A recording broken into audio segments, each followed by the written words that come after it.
My mother is my first teacher. My mother is my first teacher.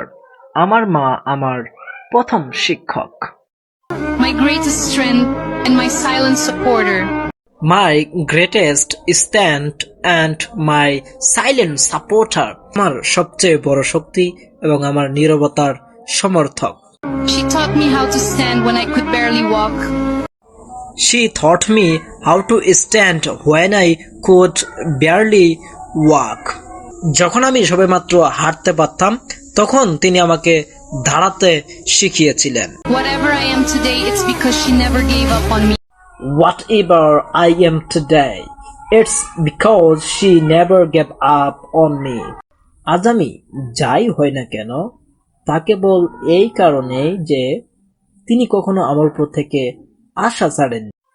Okay, thank you so much for watching my video everyone. Have a good day.